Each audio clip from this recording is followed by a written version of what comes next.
Episode number 59, IRONMAN Raleigh 70.3 with Coach Ashlynn Lucas. Welcome to the pursuit of the perfect race.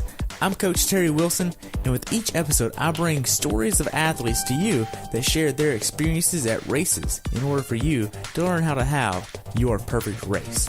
We will hear stories from athletes of all ages, abilities, and races of all distances. So regardless of where you fit in, there's something in it for you. Thanks for spending some time with me today. Now let the pursuit begin.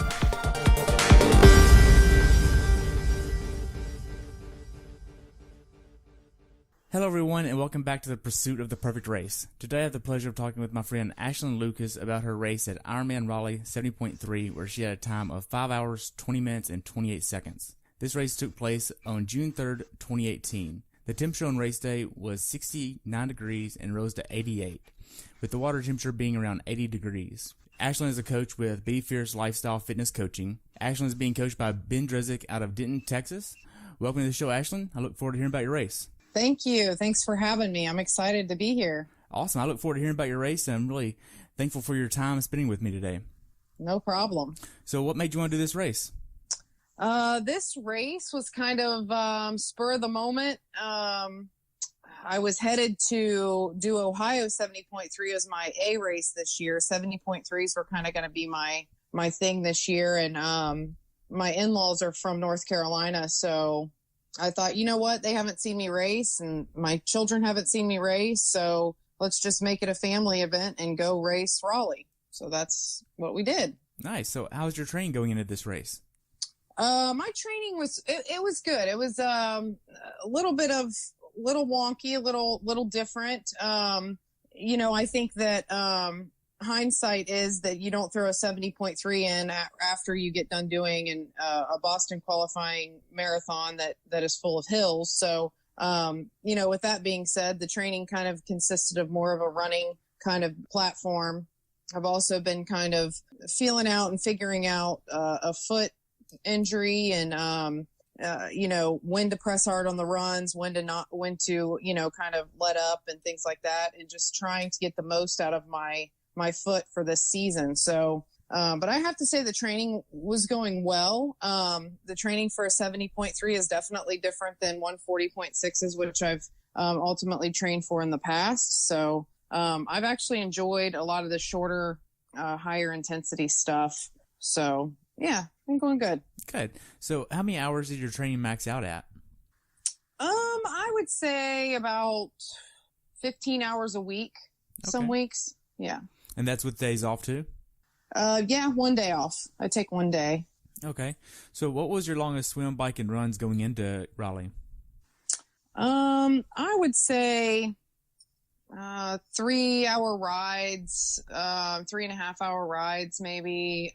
The swims probably around 2,700, somewhere around in there. You're asking for the longest and largest. So, and then the runs, I think I did 2 or 3 18-milers heading into the marathon, which was May 5th, I believe. Okay. So now, was a lot of your training outside or inside? Oh, most of my training is inside. I did get outdoors in a lot of those longer runs.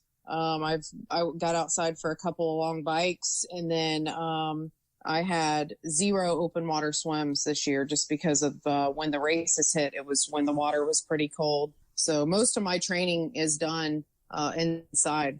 Okay. Now, what workouts did you do that gave you the confidence to go into this race prepared? I would say, like I said, a lot of the higher intensity stuff.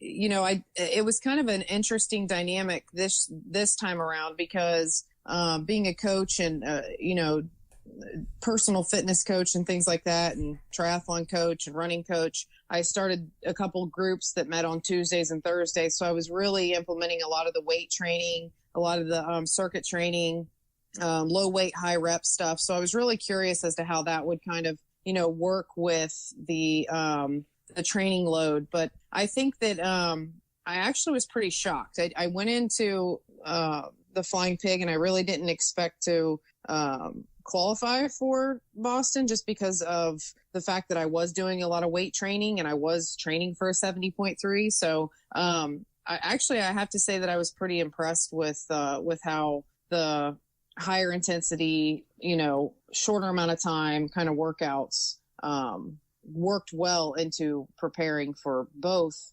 the race in May and the race last week. Okay. So now, and your plan is being put together by Ben, right? Yes. Okay. How did that work out for you going into the 70.3, you think? As far as what? The overall putting it all together.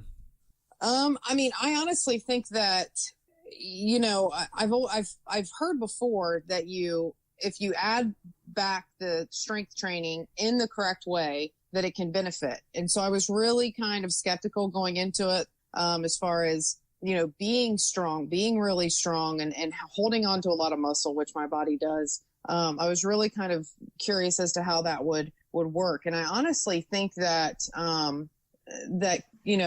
Ben was too, just because he doesn't really know me physiologically, how I hold muscle, I don't have to do high weight, high or low reps to gain muscle. I can gain muscle pretty quickly either way. So I think it's just been kind of a journey to figure out what's going on, both ways. 70.3, I didn't really feel like I lost a lot of strength in the bike. I feel like my bike was, fast. I feel like, the swim, it could have gone a lot better. It was my first, choppy water swim, hot water swim, without a wetsuit. It was a constant, fight to get through the water. But, and then, as far as my run was concerned, I honestly gave it everything I had. I mean, I left that race, knowing that was probably going to be the start of my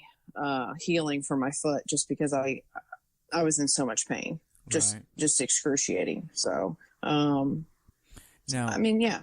So with your training, were there any days where you just mentally didn't want to train? Mentally didn't want to train. I honestly can say that there aren't many days that I mentally don't want to train. I think I think what it comes to for me is that you mentally don't want to go as long as you have to. Like I'm always wanting to put in some work, but I think the real nitty gritty and the real perfection and the real room for growth with me is really staying on when you don't want to stay on any longer, really pushing past when you just want to get off or be done, or when you really want to make it easier. So you make it easier. I think it's literally, remembering where you're trying to go at that point. And I think all triathletes get there, get to that mental place where it's like, okay, I really enjoy doing this because working out and exercise is a part of my life. But when you get up in the 3 and 4 hour marks, it's a lot of mental drive to keep you on that sport, to keep you doing that thing for that amount of time. Right.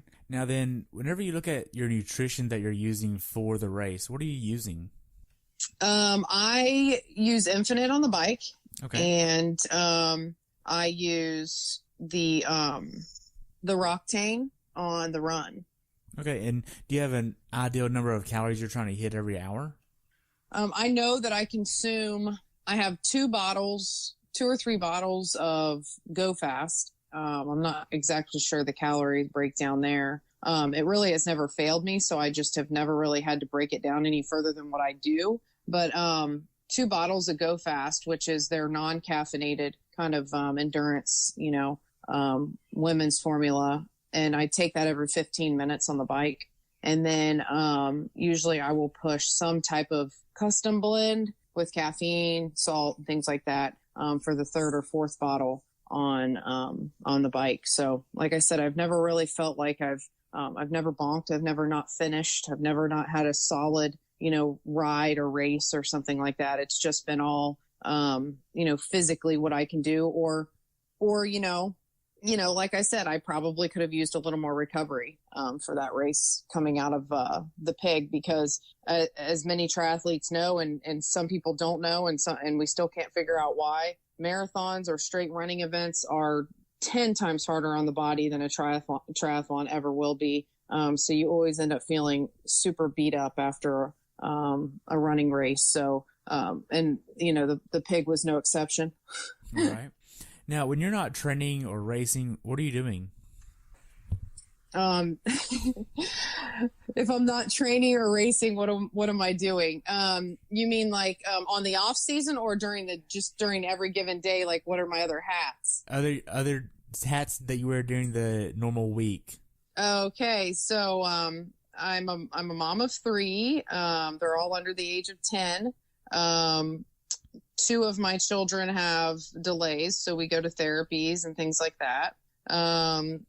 I am a professor. I teach online. I also am a program director for criminal justice at a college in Columbus. And so I do some adjuncting there for the program as well as direct the program.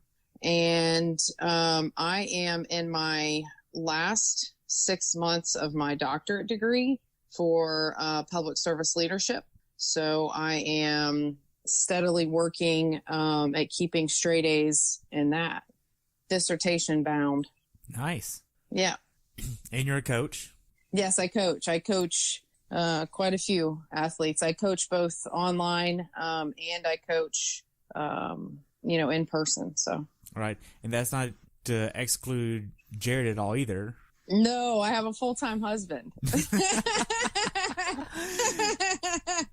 So he's not part-time. He's definitely full-time. Right. So with all the different things that you're doing, how big of an issue is balancing life, work, and training? I think I've always needed a lot to do. I've always enjoyed a lot to do. I recall a time in high school, or maybe it was early college, when I just had one job and one sport and school. And I remember thinking, well, what else? I need something else. I have way too much downtime. And my grades suffered. And I just feel like the more I have to do, the better I do things. It's just the way I've always functioned. So. Okay. Now, were there any sacrifices that you had to make going into this race? I mean, I'll be completely honest. I have an amazing support system. I mean, if the children, they know that if mom's on the trainer, they go get me water and things like that. They don't really bother me. I can take them to the Y with me. They go play and swim. I go do my laps, and I go out on a run. Jared watches the kids or whatever the case may be. So I think the only sacrifice is maybe working out really early in the morning or working out really late at night. And, maybe sacrificing a little bit of sleep here and there. But I think I'm so high strung anyway that it just really doesn't affect me much. So. Right. So what was your mindset going into Raleigh?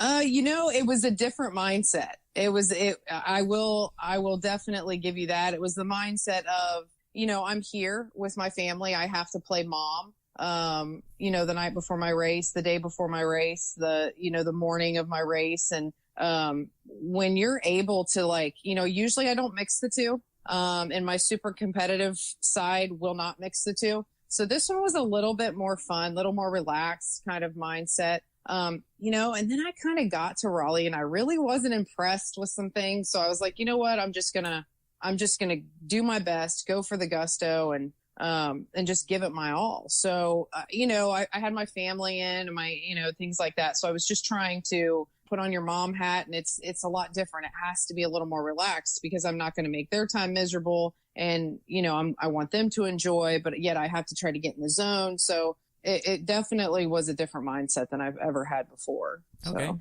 What things weren't you impressed with? Was I not impressed with? Yeah.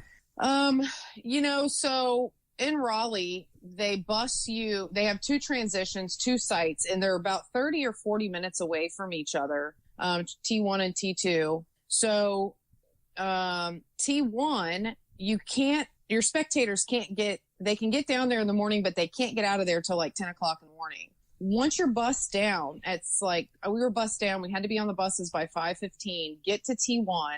And my start time was not until 8:18. So literally, no joking, I was sitting for 2.5, not obviously I didn't sit, but had to keep myself, you're sitting like on this hard asphalt and so your back, and you have to try to stretch and stay hydrated and stay full of nutrients, and when do I take this and when do I take that? And, so the other thing was that the morning bag, they took the morning bags from us. Like my start wasn't until 8:18, but they took the morning bags from us at 6:50. So you were without any of your, I see your face because I was doing the same thing. I'm like, so you not only have no support down there, no spectators, which Sherpas are super, super important. They're super important for mindset, mentality. I mean, my husband's my best friend. He's my best support system. And to have him at the start, or to have the children see the start or see the swim, it was just a really big mental blow. So I think that, kind of like realizing that, and you get on the bus and you have a half hour over there. So you're listening to people and conversations that I just wanted to crawl out of that bus. So either that or strangle the person in front of me. What do you mean? I mean, just, I like to get in the zone and get my own game and, go somewhere quiet, and things like that. And I didn't have headphones, so I couldn't zone them out or whatever. But, you have conversations going on everywhere. And I get really bothered by the noise and the sound and the chatter and things like that. It was just made it very hard to kind of focus and get in your zone. And then it was like you're going down there by yourself. You're having to sit for forever. Just things like that. So then you get down there and you have the swim, and it's not wetsuit. I'm not going to lie. That swim seemed pretty it seemed fine. It was slow, but it seemed fine. It wasn't like I hated it or it was horrible. I mean, Ironman Florida last year was absolutely horrible, but this one wasn't horrible at all. It was just, slow. But right. So like I said, just the whole spectator thing kind of threw me off in the beginning, but not off as far as like I was still ready to race and be competitive and things like that. So yeah. Okay. So now then, whenever you actually left Ohio to start going down to North Carolina, when did you leave? We left Friday evening. So we drove and we got there late Friday night. I had plenty of time to check in Saturday, no issues there. The convention center was perfectly fine, for that event and things like that. So, like I said, it was just a little bit, you had to go check your bike in, you had the option to drop your running stuff off, the night before, things like that. So it just seemed like the whole different transitions. I remember talking to one lady and she's like, I just know nothing different. She's like, this was my first race. So the races that I went to with the same transition, were weird to me. So, I wasn't really to the point where it wasn't a big enough deal of a race to where I was like, okay, let me sit down and, map out everything I had. It was kind of like, fly by the seat of my pants, learning as I go type of thing, which always seems to work better for me because I don't really like to know too much, because then it, you have too much in your mind. It's just kind of like, as you go. So like if I would have known about T1 and T2 being different and you couldn't have spectators down there, then I would have thought about it longer and it would have bothered me more. So it was, right. That's just the way I am. So how far away from the race venue did y'all stay? It was about 15 minutes. Okay. Did y'all get like an Airbnb? No, we got a Holiday Inn. Okay. So whenever you actually got everything ready to go check in, did you do a ride on the bike before the race after you got down to North Carolina? I did a warm-up run, a warm-up ride, and then they wouldn't let you in the water. Really? Yeah. So, yeah. Okay. I went down and put my toes in it, but, Oh, my. So, yeah. Now, do you have a certain meal that you like to get the night before the race? My meal, my ticket meal is usually 2 nights before at about normal dinner time, 6-ish o'clock. And then I will have my dinner. I try to eat a very early dinner the night before. I think that it could have gone a little bit later this time for Raleigh because of the late start. It was like 8:18 or something. So, right. Usually you start at 6 something, Normally. Yeah, normally.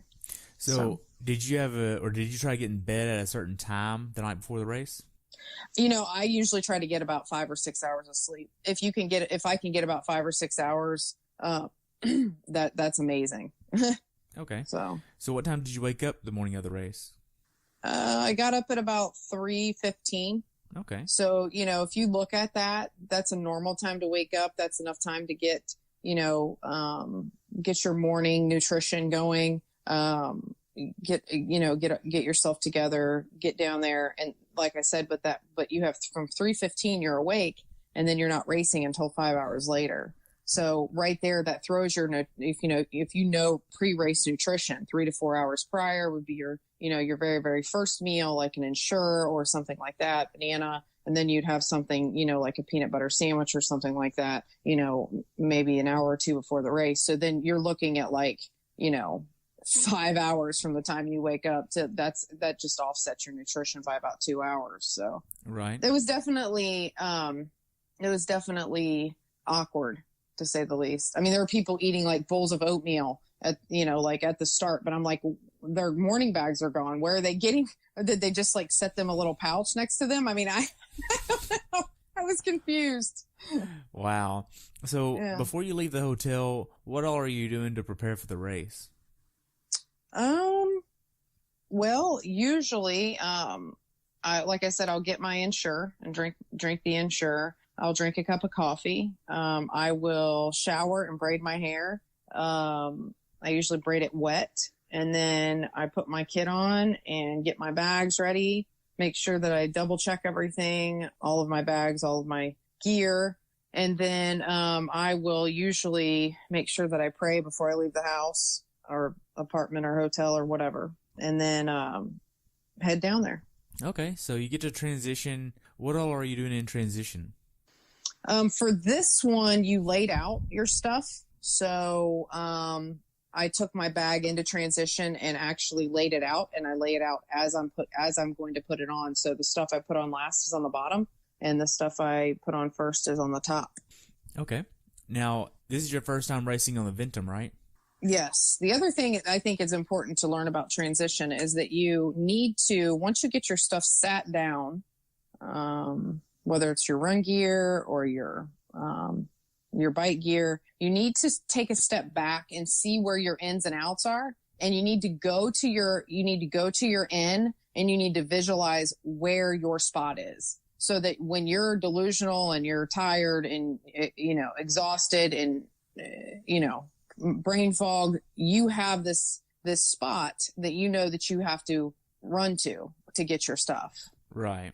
So are you using a certain PSI for this course? 80. 80? Wow, that's pretty low. How did you get to that number?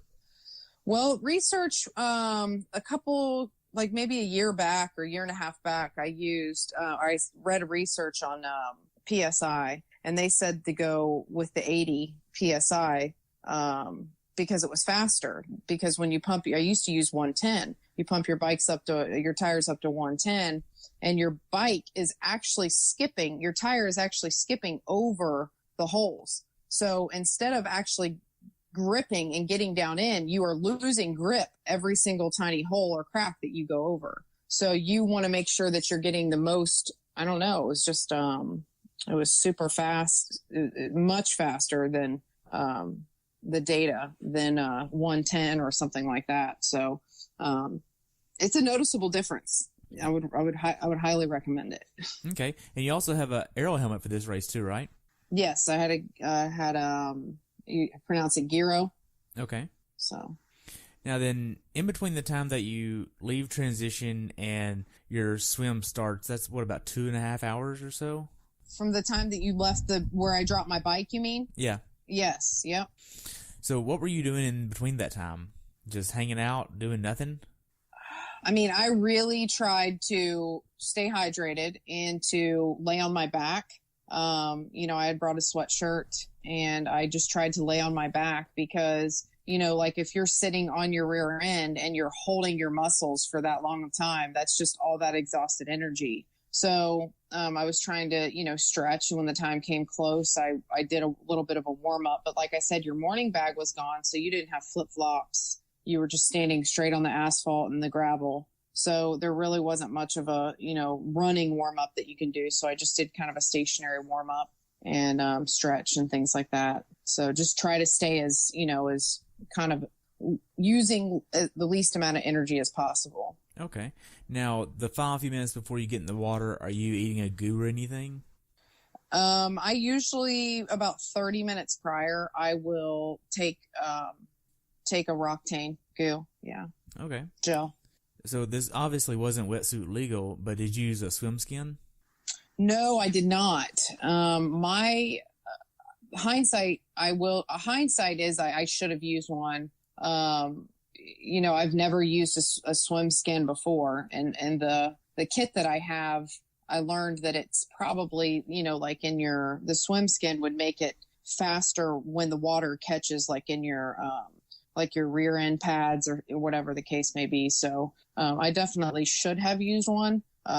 Especially since swim is not exactly my fastest sport, but no, I didn't use one then. Okay. So walk me through the swim course.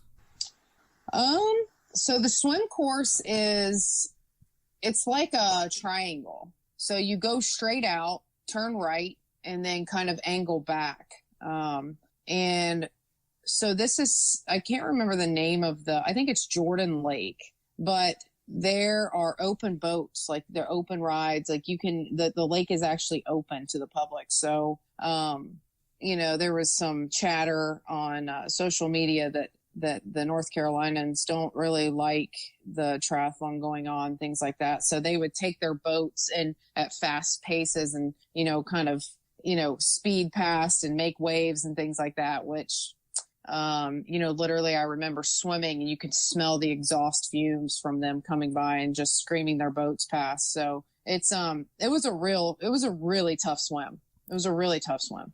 Wow. So as far as the swim go, did you have any issues, any cramping or anything like that? No, I got water in my right goggle, probably halfway through. Didn't really fill up much more, just kind of got a little bit in there. So that was a little bothersome, but I think, like I said, overall, I can't complain. It was a pretty decent swim. I didn't have any issues with mechanics or equipment or anything the whole race. So that's great. Now then you get out of the water, you head to T1. How does that look for you? The transitions were long. Really? Well, T1 was not so bad. T2 was. T1 was not so bad. Like I said, I was kind of all the way down towards the out. So literally it's kind of neat because you don't have to worry about a wetsuit. So you just get out, take your goggles and stuff off and kind of run to your spot. No big deal. Get on your bike and go on. So that wasn't an issue. I didn't have any issues in T1. It was a fast transition. The bike, it's rolling, decent elevation. It's definitely something, the fit that I wore on my bike, my Ventum this year was done by Bio Wheels, Mitch out of Cincinnati. He put me in a really aggressive fit. I was practicing the shoulders down, sunk in with, looking very, very, close, tight down, on the eye view, and lots of speed came from that. There was a lot to say about that. The only issue I had was the roads were so bad there. You really, really were jarred so bad. And I remember reading something about it on one of the social media sites, and they were saying like they filled some of the potholes and things like that. But I can honestly say to you that there were no smooth spots on that bike ride for 56 miles. And that's really hard to, compared to what, Muncie, where none of it's bad. I mean, Chattanooga, amazing roads. I mean, you're talking to me about like, I love to get out there and just stride and ride and just grind, but you were constantly watching your, where you were having to go. So that was more stress on the neck, right? More stress on the shoulders, more stress on the core. The wind kicked up throughout some of it. So, I rode 800s on the wheels cause I have a disc and it wouldn't fit my new bike. So, Yeah. So, I mean, like I said, I had no issues on the bike mechanically or anything like that. It just wore the engine down. It was just a very stressful bike. Right. Now, did you have a certain strategy for the bike? I think my strategy on the bike, I'd like to say that I go by power and things like that. I have a pretty good inward power meter as far as my mind and my body is concerned. I think I came out with like a 22.6 average or something, which, it felt like I was going a lot faster than that a lot of the times, but some of the climbs really did slow you back a little bit and you just couldn't maintain your speed. But, I think that I tried to I've always just pressed the bike really hard the whole entire time. Okay. Like literally my run is whatever I have left from the bike. Okay. So I don't hold back on the bike at all. Gotcha. Were you trying to hit a certain cadence number though, or anything, certain numbers or anything? I didn't look at my watch one time. Oh, wow. I never have on my bike. Okay. Now, as far as the bike goes, is there anything you'd tell someone to be aware of that hasn't done this bike course before? I would just definitely say that, you really can't train for, if you go out and ride on the road or you go out and ride on the trainer, you really can't train yourself for unsteady, terrible roads. That's hard to train for. So, if you can train for it, I would recommend that, but good luck. Yeah. Right. Now, the last few miles of the bike ride, are you doing any type of transition to help prepare you to start running? Yeah, I transitioned to my caffeine bottle, Okay. the Caffeine Infinite, and the custom blend for the for the salt and sodium and the caffeine. So you're hitting the ground and you're running. I mean, you feel pretty good. Okay. Did you have any cramping on the bike ride? No, I didn't have any issues. The only issue I had on the bike ride was my toes went numb on the right side. I think I'm, with that injury, I think I'm having some issues with, my sciatic and, piriformis and things like that. So, my right limbs, fingers and feet both went numb on the bike.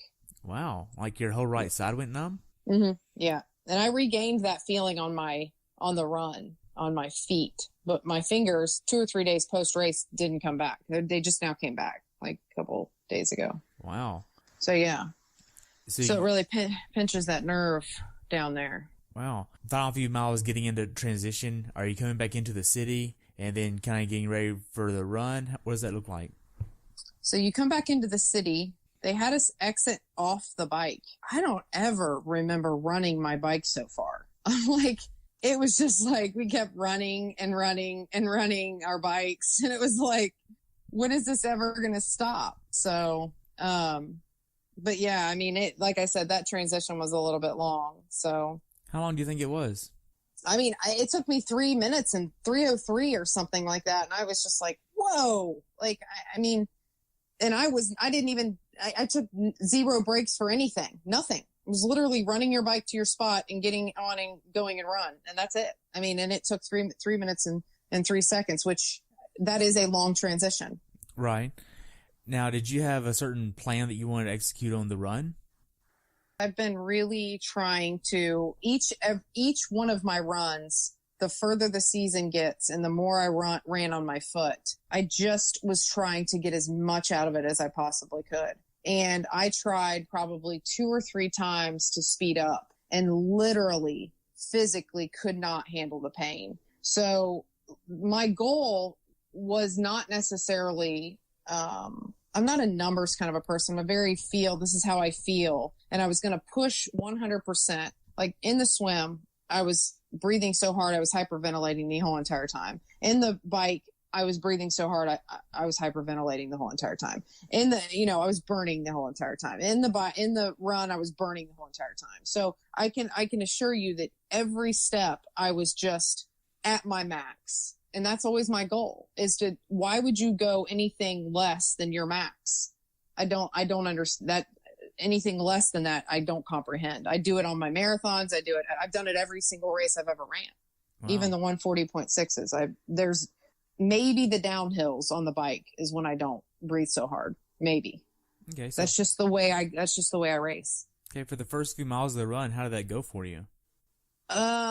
I feel like I looked down at my watch a couple times and I'm like, I don't feel like I'm going that fast, but the watch says I'm going, 7:20s or something like that. So, I was really hoping to hold on to like 7:45s, 7:50s, but then you had the, one big thing that played a huge factor into, that race was it hadn't got that warm, conditionally here for me to train in outside in Ohio. They said that it really hadn't gotten that warm in North Carolina until just recently, but you had pretty much, 80 some degrees or something hit you when you weren't really conditioned. Your lungs were not conditioned for that. You weren't trained for that. So I think what happened was you were seeing a lot of hitting the heat, your lungs were hitting the heat for the first time. Right. Now, how did your nutrition plan go on the run? It was fine. It was perfectly fine. I mean, I can honestly say I never really lost energy. I didn't bonk or anything like that. I mean, it was just literally a combination of the fact of the heat. But, I can't even say that I was sweltering hot or anything. I think it just got to my lungs. I do have asthma, which, I don't ever really use that as an excuse, but I've raced many races with the asthma. And but the fact of the matter is I tried to literally speed up 2 or 3 times and just physically could not endure the pain. I mean, even I have limits, I guess. I don't know. Right. So how are the hills and the terrain on the run? It's rolling. I would say that it's uncomfortably uphill a couple times. Usually what I consider rolling is you go down right when you start to get sick of the hill, you go down. Uncomfortable is when you're ready to go down and you're still going up. So, there were a couple, 2 or maybe 4 of those in there. So, but I mean, the hills weren't really that big of an issue. It was just mainly the heat. And I think that was just the end of the road for my injury. Right. Now, how was the support on the course? The race support, you either really win with race support or you really don't. And I think that it was just such a boring race. I mean, it's just such the spectators, the cops were so thick down there, they really couldn't get around. They were kept from a lot of places, not a lot of cheering, not a lot of, Jared spectated on many events of mine since we've been together. And he's like, that's the worst by far. Really? So, yeah. And really, honestly, as an athlete, you felt that too. You were not hearing any kind of cheering or anything, barely. Wow. It was kind of bizarre. You make it seem like the city doesn't really want that race there. I know it's the last year of the race, but that really shouldn't make it that big of a difference, you would think. You just got a vibe where it wasn't, it was more regulated and more like we were trying to stay within the confines of something. You just didn't know what. Maybe it was their government, or maybe it was their, just their people or whatever. But you definitely could tell that it wasn't like an accepted event by the overall people of, Raleigh. Gotcha. So, yeah. So what was the funniest thing that you saw during the race? Funniest thing I saw during the race.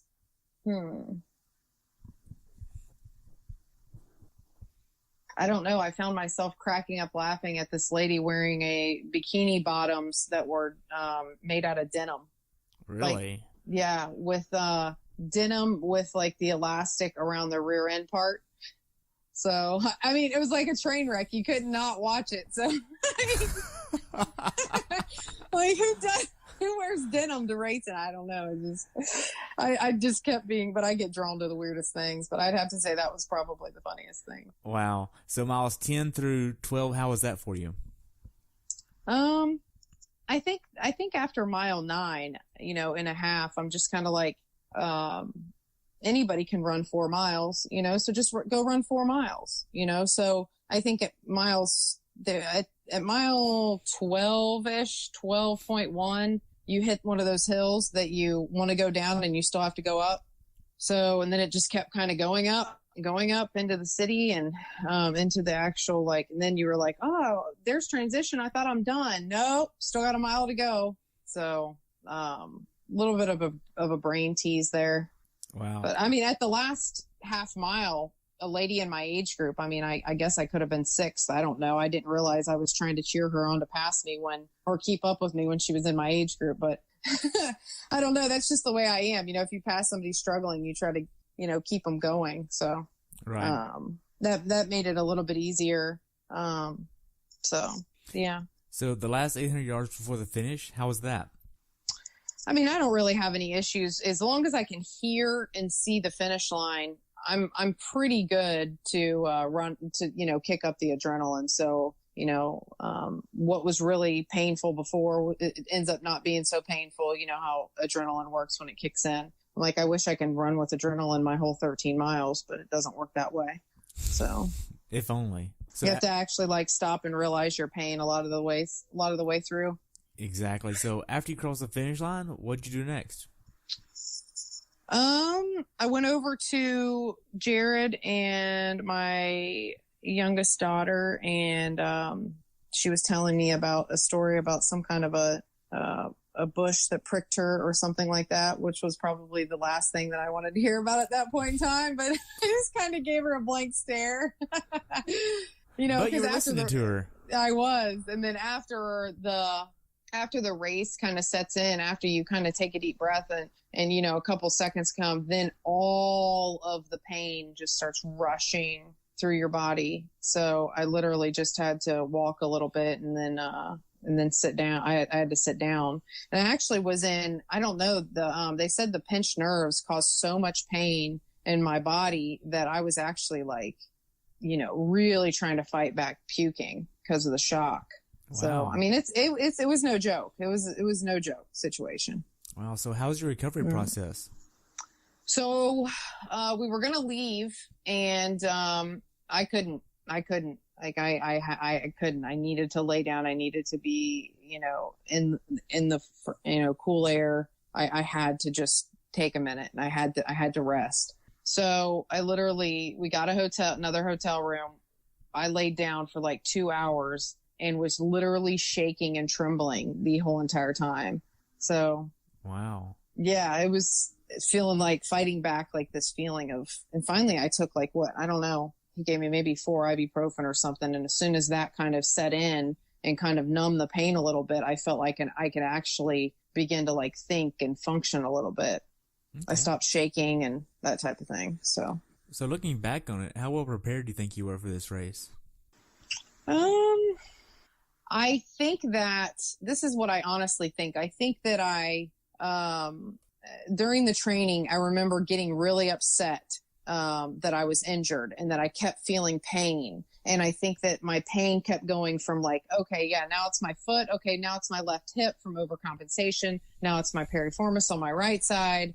Now it's, you know, so you're just, you know, you're noticing all of this stuff where one injury is causing multiple things to start aching and having these pains. And I think honestly, it before going into this race, the training and the pain were really starting to wear on me.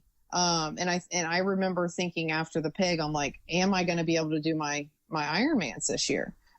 Because like I said, it's so mentally hard to deal with so much pain all the time. So I think honestly, kind of, it was taking its toll on my training because it was causing me to just really be angry at the fact I was injured. So maybe not go at it as hard, or maybe just be upset that I was in pain when I was training. So then, you know, like feeling like there was a reason to kind of back off a little bit or something like that. Just being in that spot of not being able to go 100%. And I don't like being in that spot ever.